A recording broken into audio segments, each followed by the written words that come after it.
हासिल कर रखा है। थाईलैंड और सऊदी अरब की यात्रा भी ये कर चुका है। दस्तावेजों के लिए गाजियाबाद में एक भारतीय महिला से उसने शादी की। उसके पास बिहार की आईडी थी। ये पिछले कई सालों से भारत में रह रहा था और स्लीपर सेल के रूप में काम कर रहा था। उसके पास से AK-47 राइफल सहित अन्य हथियार भी जब्त किए। आपको बता दें कि इसके साथ ही साथ तमाम हथियार 60 राउंड गोलियां भी बरामद हुई हैं और हैंड ग्रेनेड भी बरामद हुए। और इसी खबर पर ज्यादा जानकारी के साथ हमारे संवाददाता ताहिर सैफी हमारे साथ जुड़ गए हैं। ताहिर, सबसे पहले मैं जानना चाहूंगी कि किस तरीके से इस पूरा ये जो इतने महीनों से दिल्ली में रह रहा था ये आतंकवादी, कैसे पूरा ANI को, कैसे जो एजेंसीज हैं उनको पता चला जो कि उन्होंने गए और इसको पकड़ करके लेकर के आए, किस तरीके से सारी तमाम जानकारियां मिली, क्या कुछ रहा है पूरा प्रकरण? जिस तरीके से प्रेस कॉन्फ्रेंस करके भी DCP ने तमाम जानकारी दी, विस्तार से बताएं ताहिर। देखिए बिल्कुल स्वाति, आपको बता दूं कि पाकिस्तानी आतंकवादी की जानकारी NIO को उस समय मिली थी जब जम्मू कश्मीर में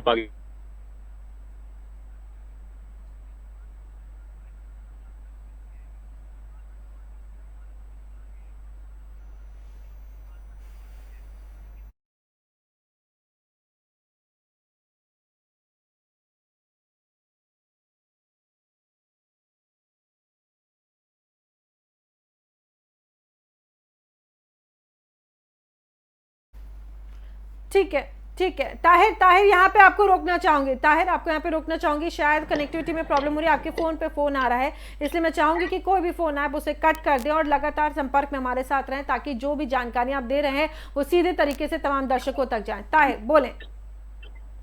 देखिए बिल्कुल स्वाति, आपको बता दूं कि पाकिस्तान से जो है जिस तरीके से पुंछ में लगातार जो है हमलाबारी की गई थी, हमलाबारी के दौरान जो है कई ऐसे मामले निकलकर सामने आए थे जिसको NIO पे जो है अलर्ट हो गया था। NIO को जानकारी मिलती है कि दिल्ली में जो है आरसिफ नाम का एक आतंकवादी जो है छुपा हुआ और पिछले काफी लंबे समय से वो दिल्ली में निवास कर रहा है। पुलिस को इसकी जानकारी दी जाती है। दिल्ली स्पेशल सेल जो है पूरे मामले पर जो है गंभीरता से जांच करती है और इस आतंकवादी को दिल्ली के लक्ष्मी नगर इलाके से जो है गिरफ्तार कर लिया जाता है। पकड़े गए आतंकवादी का नाम अशरफ अली है और ये पाकिस्तान का रहने वाला जो है पंजाब का बताया जा रहा है, जिसके चलते इसको हिरासत में लेकर आगे की जांच की गई। जांच के दौरान इससे पूछताछ में बड़ा खुलासा जब निकल कर आया, जब NIA और दिल्ली पुलिस की स्पेशल सेल ने जो है इससे कड़ाई से पूछताछ की तो पकड़े गए आरोपी के द्वारा जो है कालनी कुंज के पास से जो है एक 47 इसके साथ ही ग्रेनेड और भारी मात्रा में कारतूस जो है बरामद हुए हैं। तो अंदाजा लगाया जा सकता है कि आगामी दिनों में जो है त्योहार आ रहे हैं, त्योहारों में इनको जो है एक बड़ा हमला यहाँ इंडिया में जो है करना था ताकि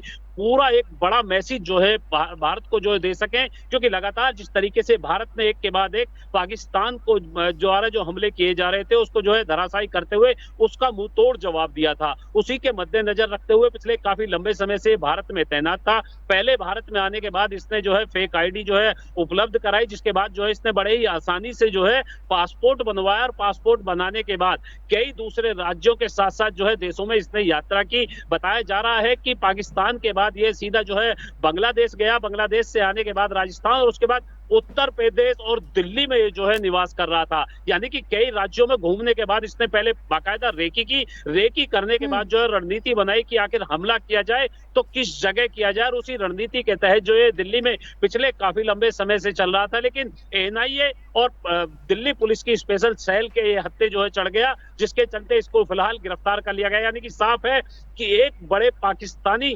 आतंकवादी को जो है गिरफ्तार किया गया है और इस बार वो पुख्ता सबूत पाकिस्तान को भारत जो है पेश करेगा, जो लगातार पाकिस्तान की तरफ से दावे किए जाते थे कि ये पाकिस्तानी शख्स नहीं है। लेकिन एक जिंदे आतंकवादी को पकड़कर जो है भारत के हाथ एक बड़ा दाव भी लग गया है, जिसे पाकिस्तान को जो है सबूत के साथ सौंपा भी जा सकता है। बिल्कुल ताहिर, जिस तरीके से आप तमाम अपनी जानकारी विस्तार से दी, एक प्रेस कॉन्फ्रेंस भी की गई थी दिल्ली पुलिस की तरफ से, DCP ने तमाम बातें कही, चाहेंगे कि विस्तार से बताएं कि क्या कुछ बातें निकल करके सामने आई हैं। और आपने बताया कि पिछले काफी लंबे समय से ये दिल्ली में रह रहा था और बीते 4 सालों से ये भारत में रह रहा है।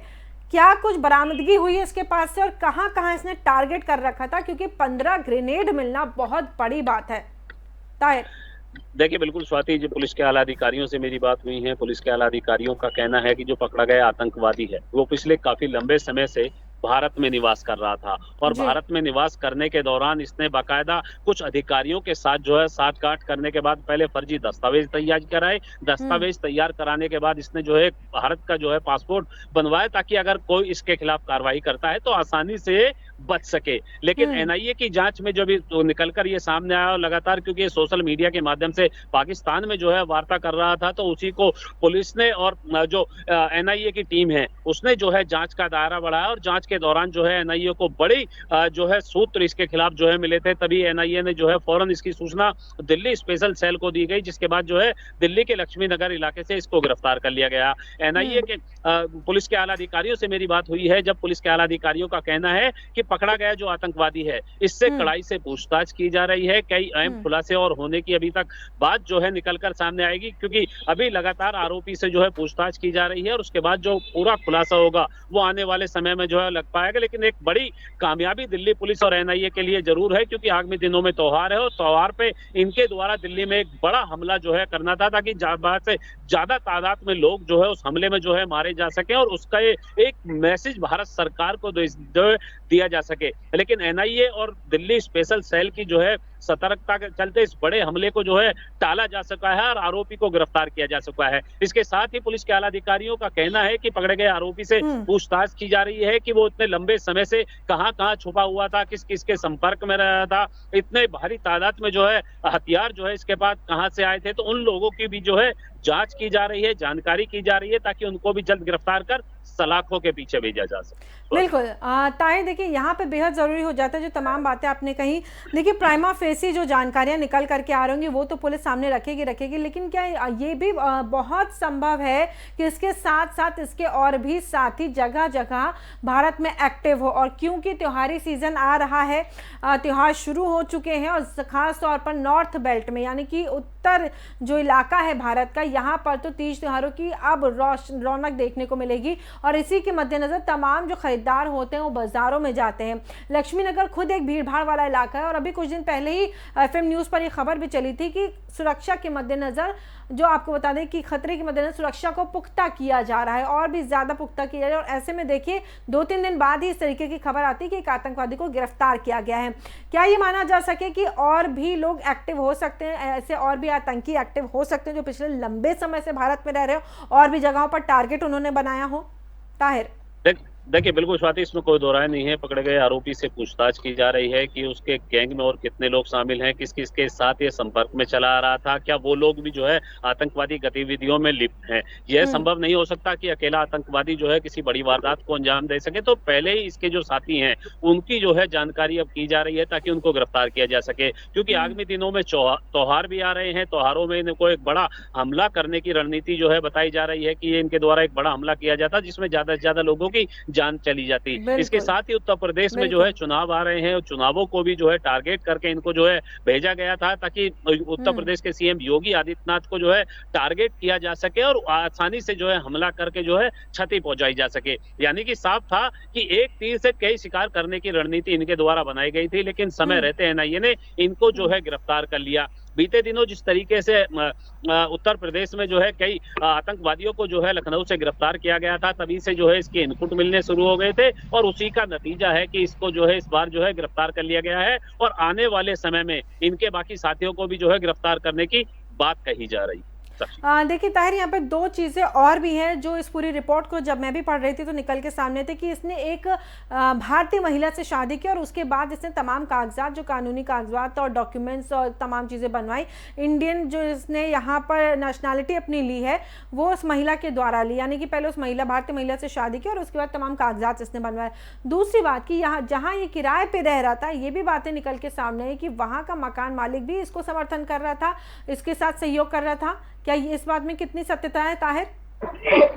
देखिए पुलिस के आला अधिकारियों से मेरी बात हुई है। पुलिस के आला अधिकारियों का कहना है कि पूरे मामले की जो है मकान मालिक को लेकर जो है जांच की जा रही है, उससे पूछताछ की जा रही है कि कब उसने इसको यहाँ पर जो है रेंट पर अपना मकान दिया था। इसके अलावा क्या इसकी जो है आइडेंटिटी जो है पुलिस को बताई गई थी, इसके द्वारा पुलिस वेरिफिकेशन जो है कराई गई थी, उन मुद्दों को लेकर जांच की जा रही है। इसके साथ ही जो पकड़ा गया आतंकवादी है, इसने जो है बिहार की रहने वाली एक महिला के साथ जो है शादी की और शादी करने के बाद जो है आसानी से जो है अपने फर्जी दस्तावेज उसके द्वारा जो है बना लिए गए थे, उनकी भी जो है जांच की जा रही है। इसके अलावा इसकी भी जांच की जा रही है कि कहीं ऐसा तो नहीं है कि शादी के करने के साथ साथ इसने जो है कुछ अधिकारियों के संपर्क में चला गया हो और उनके द्वारा जो है इन फर्जी डॉक्यूमेंटों को जो है बनाया गया हो। इसके साथ ही एनआईए इस बात की भी जानकारी करने में जुटी हुई है कि इन फर्जी डॉक्यूमेंट के आधार पर आखिर कैसे भारतीय पासपोर्ट जो है आसानी से इसने जो उपलब्ध कर लिया और उसके बाद एक के बाद एक जो है दूसरे राज्यों के साथ साथ दूसरे देशों में आता जाता रहा ताकि किसी को जो है इस पर शक ना हो सके। तो उस मुद्दे की भी जो है जांच एनआईए और दिल्ली स्पेशल सेल की जो टीम है वो पूरे मामले की जांच कर रही है। जांच अभी जो है, क्योंकि आतंकवादी को कुछ समय पहले ही जो है इसको गिरफ्तार किया गया था, तो अभी तक जांच जो है पूरी नहीं की गई है। इसके अलावा जो पुलिस सूत्र बताते हैं जो पकड़ा गया आतंकवादी है वो एसआई जो पाकिस्तानी आतंकी संगठन है एसआईएस उसके जो है संपर्क में जो है लगातार चला आ रहा था, जिसके चलते जो है इसकी जो है जांच की जा रही है और आगे की जो इसके बाकी साथी हैं उनकी भी उन्हीं के आधार पर जांच कर जो है उनको सलाखों के पीछे भेजने की जो है बात की जा रही है। यानी कि साफ है कि कई बिंदुओं को लेकर जो है एनआईए के साथ साथ जो दिल्ली स्पेशल पुलिस सेल है वो जो है जांच कर रही है, क्योंकि अभी पूरे मामले का जो है खुलासा होना भी और बाकी है और कई राज खुलने बाकी हैं जिनके लेकर जो है एनआईए और दिल्ली पुलिस जांच करने में जुटी है। ताहिर देखिए, यहाँ पे दो सवाल आपसे बातचीत भी, जब मैं आपसे बुलेटिन शुरू होने से पहले आपसे मेरी बातचीत हो रही थी तब ये बातें निकल करके सामने आई थी कि कैसे, और अभी भी आपने जो जवाब आप दे रहे थे उसमें से एक सवाल मेरे दिमाग में आया कि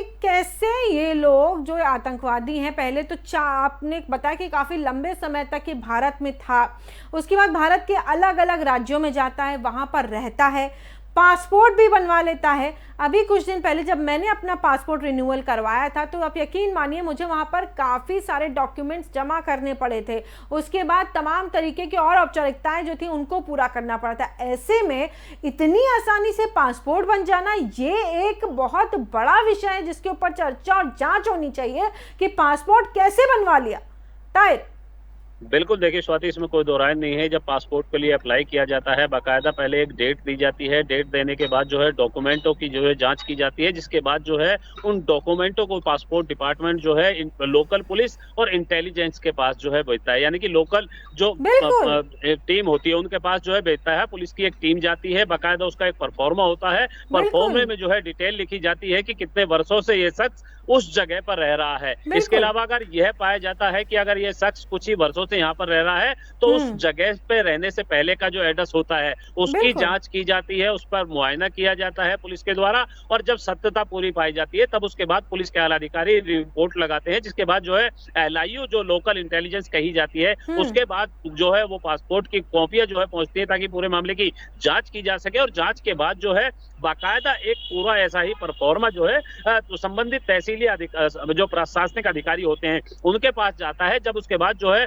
पूरे ये डॉक्यूमेंट कंप्लीट होने के बाद जो है वापस पासपोर्ट डिपार्टमेंट जाता है, जिसके बाद जो है पासपोर्ट जो है उपलब्ध कराया जाता है। लेकिन इन सारी फॉर्मेलिटियों को आसानी से पूरा कराना कोई आसान काम नहीं होता है। आम आदमी को जो है महीनों चक्कर लगाने पड़ते हैं, जिसके बाद जो है पासपोर्ट जो है जारी किया जाता है। लेकिन इस आतंकवादी के द्वारा बड़े ही आसानी से जो है पासपोर्ट उपलब्ध कर लिया गया, फर्जी डॉक्यूमेंट जो है आसानी से उपलब्ध कर लिए गए और उन्हीं के माध्यम से आसानी से ये एक के बाद एक कई राज्यों में आसानी से घूमता रहा और आसानी से रेकी करते हुए किसी बड़ी वारदात को अंजाम देने की रणनीति बनाता रहा। लेकिन एनआईए और दिल्ली पुलिस की स्पेशल सेल के द्वारा इसको जो है समय रहते गिरफ्तार कर लिया, वरना एक बड़ा धमाका या बड़ा हादसा जो है देश में देखने को मिल सकता था। बिल्कुल सही कह रहे ताहिर, आप बिल्कुल सही कह रहे। यहाँ पर एक सिस्टम की चूक भी नजर आती ताहिर। देखिए जिस तरीके से आपने पूरा विस्तार से बताया कि किस तरीके से एक पासपोर्ट की एप्लीकेशन आप डालते हैं और उसके बाद जिस तरीके से जब आप पासपोर्ट जब अप्लाई करते हैं, पासपोर्ट बनने से लेकर के अंत तक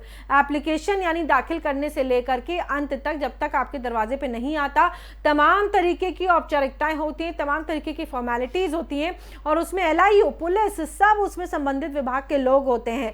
उसके बावजूद नंबर 1 इतनी आसानी से पासपोर्ट बन जाना, वो भी तब जब ये बार बार अपनी जगह बदलता रहता था, मूवमेंट करता रहता था एक राज्य से दूसरे राज्य, ये स्थिर क्यों नहीं रहा, ये तमाम सवाल खड़े होते हैं। और दूसरी बात, अगर इसने इतनी आसानी से अपने ये डॉक्यूमेंट्स ये कागजात बनवा लिए तो ताहिर कहीं ना कहीं सिस्टम में भी गलती है, सिस्टम में भी खामी है, क्योंकि कई बार देखने को मिलता है कि पैसे दे करके काम करवा लिए जाते हैं। ताहिर देखिए, बिल्कुल इसमें कोई दो राय नहीं है। सिस्टम की खामियाजी आम जनता को ऐसे ही लोगों द्वारा जो है फ़ायदा उठाते हैं और आसानी से वारदात को अंजाम दे देते हैं। कहीं न कहीं साफ़ है कि सिस्टम की लापरवाही का फ़ायदा इस पाकिस्तानी आतंकवादी के द्वारा उठाया गया और आसानी से फर्जी डॉक्यूमेंट और पासपोर्ट जो है बना लिया गया। उसका फ़ायदा उठाया गया और आसानी से जो है पुलिस के साथ-साथ बाकी जो विभाग के लोग हैं, उनको जो है चकमा देता रहा, जिसके बाद जो है एक के बाद एक कई राज्य घूमा, कई देश घूमा और आसानी से पाकिस्तान से आने के बाद जो है भारत के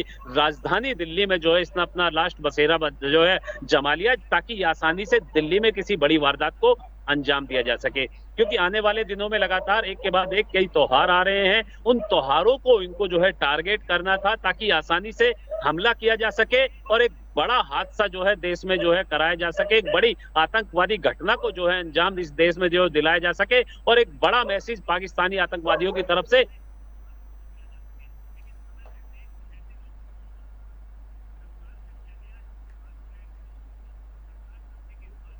बाकी की जो कार्रवाई है वो आगे की जो है शुरू कर दी गई है। अब आने वाले समय बता पाएगा कि एनआईए और दिल्ली पुलिस की स्पेशल सेल को जो है इस पकड़े गए आतंकी से क्या-क्या जानकारी मिलती है और क्या-क्या राज अभी खुलने वाले हैं, ये तो आने वाला वक्त बताएगा। लेकिन एक देश में होने वाले बड़े धमाके को जो है एनआईए और दिल्ली पुलिस की स्पेशल सेल ने जरूर टाल दिया है। साक्षी। जी, आप ताहिर बिल्कुल सही कह रहे हैं और ये क्योंकि प्राथमिक जानकारी जो मिली थी उसमें यही निकल के सामने आया था कि एक टेररिस्ट को पकड़ा गया है। अब आगे भी ये जांच का विषय है, प्राइमा फेसी जानकारी हम सबको मिल चुकी है, लेकिन अब आगे जैसे जैसे जांच बढ़ती जाएगी पता चलता जाएगा कि आखिरकार इसके मंसूबे क्या थे और कहाँ कहाँ इसने टारगेट सेट कर रखा था और इसके साथ ही कहाँ कहाँ पर हैं देश में और कहां कहां पर ये विस्फोट करने की तैयारी में थे। बहुत शुक्रिया ताहिर हमसे जुड़ने के लिए और तमाम जानकारी साझा करने के लिए।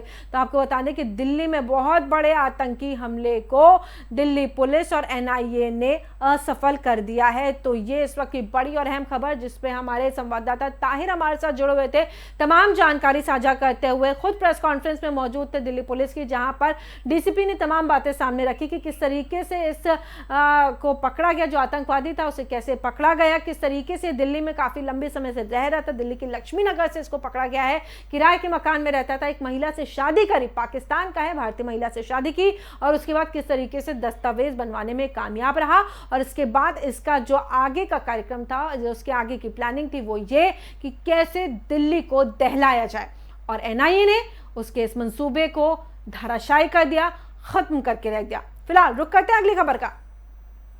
दिल्ली में सीएम अरविंद केजरीवाल के घर के बाहर छठ पूजा पर लगी पाबंदी को लेकर बीजेपी के कार्यकर्ताओं और नेताओं ने विरोध प्रदर्शन किया है।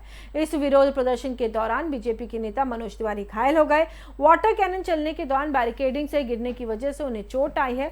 उन्हें दिल्ली के सफदरजंग अस्पताल में भर्ती कराया गया है, जहां उनका इलाज चल रहा है। बता दें कि दिल्ली में सार्वजनिक स्थानों पर छठ पूजा समारोह पर रोक लगाई गई है। इसे लेकर दिल्ली बीजेपी अध्यक्ष आदेश गुप्ता ने भी कहा है कि ये त्योहार भव्य तरीके से मनाया जाएगा। डीडीएमए ने कोविड-19 की स्थिति को देखते हुए सार्वजनिक स्थानों पर छठ पूजा समारोह पर रोक लगा दी थी।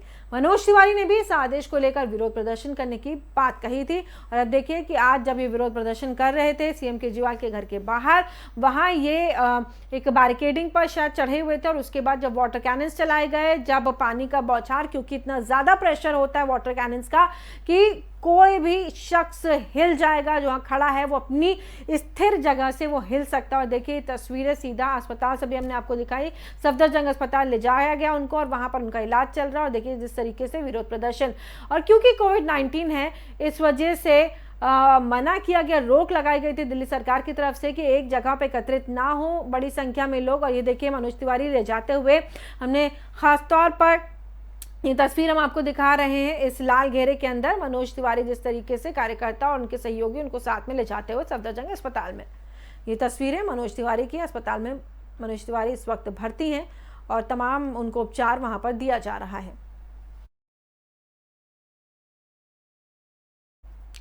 वहीं लखीमपुर हिंसा में मारे गए 4 किसानों और पत्रकार रमन कश्यप को श्रद्धांजलि देने के लिए आज तुकनिया में अरदास कार्यक्रम का आयोजन किया गया। कार्यक्रम में प्रियंका के साथ कांग्रेस प्रदेश अध्यक्ष अजय कुमार लल्लू समेत कांग्रेस के कई बड़े नेता शामिल हुए। कार्यक्रम में देश भर के 1 लाख से ज्यादा किसान जुटे थे। प्रियंका लखीमपुर के तिकोनिया में मारे गए किसानों के अंतिम अरदास में शामिल हुई और पीड़ितों के परिजनों को सांत्वना भी दी। मृतकों की तस्वीर के सामने हाथ जोड़ करके प्रियंका गांधी ने उनकी आत्मा की शांति की प्रार्थना भी की। और आपको बता दें, साथ ही आशीष मिश्रा जो आरोपी है उसको पुलिस ने 3 दिन की रिमांड पर ले लिया है। केंद्रीय गृह राज्य मंत्री अजय मिश्रा टेनी के बेटे आशीष मिश्रा को reserve police line Lakhimpur Kheri लाया गया है और ये तस्वीरें कार्यक्रम में जब प्रियंका गांधी वाड्रा पहुंचती हैं और उसके बाद देखिए जिस तरीके से उनको कहा जाता है, उनको मंच पे नहीं जाने दिया जाता है और उनसे कहा जाता है कि वो हाथ जोड़े, जो उनकी प्रार्थना है, जो मृतक है उनके लिए जो प्रार्थना करना चाहती हूँ करें। और उसके बाद देखिए ये तस्वीरें। और आपको बता दें, प्रियंका गांधी वाड्रा कार्यक्रम में तो पहुंची लेकिन किसान नेताओं ने उन्हें मंच पर जाने नहीं दिया। अरदास कार्यक्रम में पहुंची थी प्रियंका गांधी, मंच पर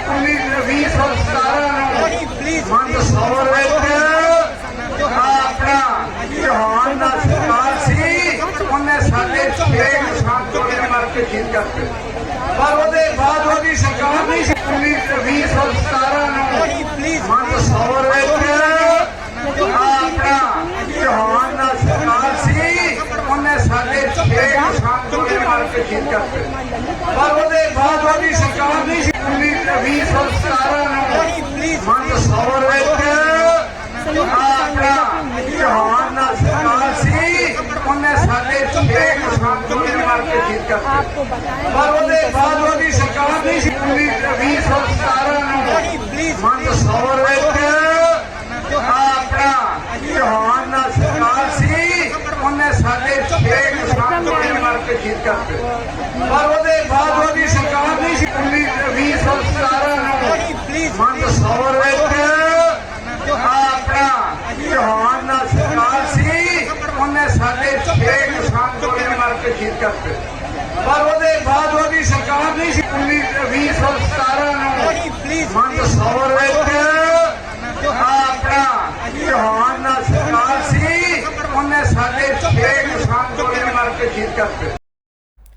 और वहीं देश में बिजली संकट जल्द सुलझने की उम्मीद है। बीते दिन केंद्रीय गृह मंत्री अमित शाह ने ऊर्जा मंत्री और आरके सिंह और कोयला मंत्री प्रहलाद जोशी के साथ बड़ी बैठक की। घंटे भर चली बैठक के दौरान तीनों मंत्रियों ने बिजली संयंत्रों को कोयले की उपलब्धता और इस समय बिजली की मांग पर चर्चा की। बैठक में बिजली और कोयला मंत्रालय के शीर्ष अधिकारी भी शामिल हुए थे। बिजली संकट के बीच मंत्रालय ने ये चेतावनी दी है कि यदि कोई बिजली वितरण कंपनी पीपीए के अनुसार बिजली उपलब्ध होने के बावजूद कटौती का सहारा लेता है तो उसके खिलाफ कार्रवाई की जाएगी। दूसरी ओर कोयला मंत्रालय ने स्पष्ट किया कि बिजली उत्पादक संयंत्रों की जरूरत को पूरा करने के लिए देश में कोयले का पर्याप्त भंडार है।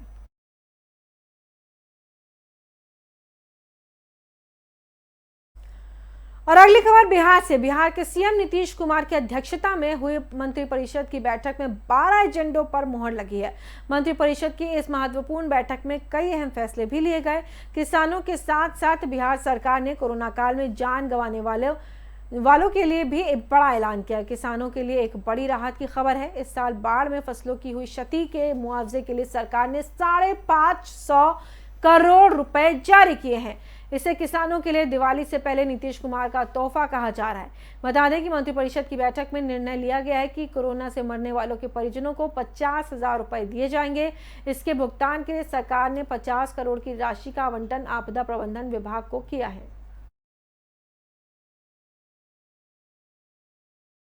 और वहीं हरियाणा में अब सरकारी कर्मचारी आरएसएस की गतिविधियों में भाग ले सकेंगे। राज्य की खट्टर सरकार ने 1967 से 1980 में जारी 2 आदेशों को वापस ले लिया है, जिसके तहत सरकारी कर्मचारियों के आरएसएस की गतिविधियों में भाग लेने पर रोक थी। विपक्षी दल कांग्रेस ने इस पर कड़ी प्रतिक्रिया देते हुए पूछा है कि क्या मनोहर लाल खट्टर के नेतृत्व वाली राज्य सरकार बीजेपी आरएसएस की पाठशाला चला रही है। इस आदेश पर कांग्रेस ने तीखी प्रतिक्रिया व्यक्त की है।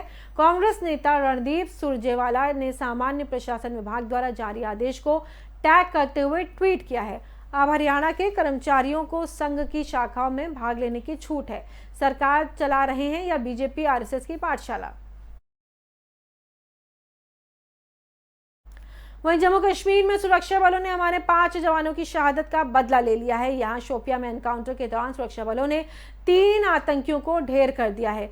इनमें से एक आतंकी की पहचान गांदरबल के मुख्तार शाह के रूप में हुई है, जिसने बिहार के एक रेहड़ी वाले वीरेंद्र पासवान की हत्या कर दी थी। कश्मीर जोन पुलिस ने बताया है कि शोपिया मुठभेड़ में मारे गए तीनों आतंकी लश्कर ए तैयबा के हैं।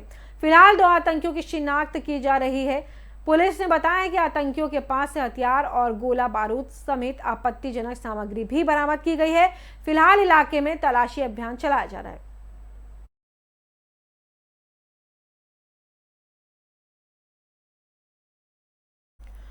और अगली खबर देश की राजधानी दिल्ली से, जहां पे हवा की गुणवत्ता खराब होती हुई नजर आ रही है। क्यों, इसकी जानकारी विस्तार से देते हैं।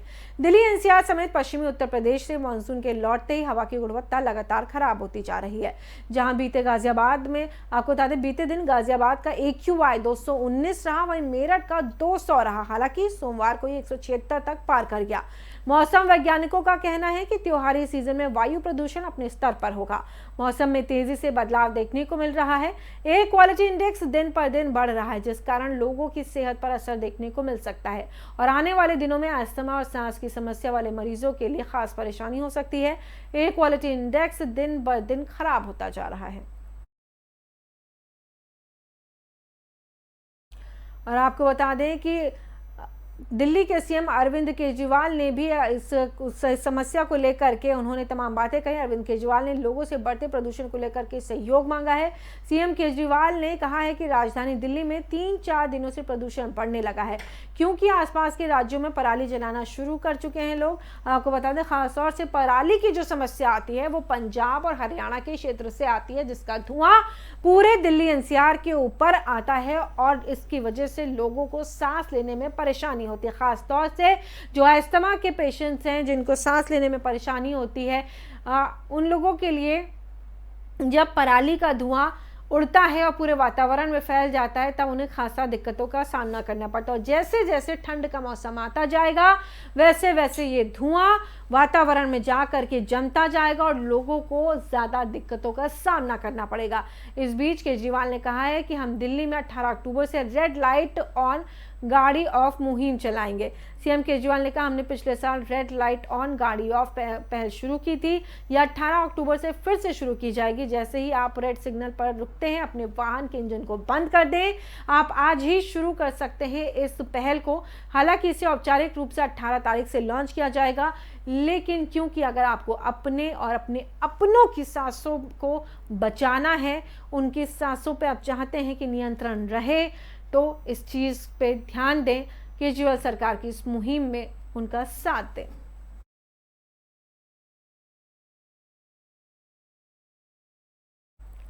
और इस बुलेटिन में फिलहाल इतना ही। देश और दुनिया की तमाम खबरों के लिए आपको बने रहना है FM न्यूज़ के साथ।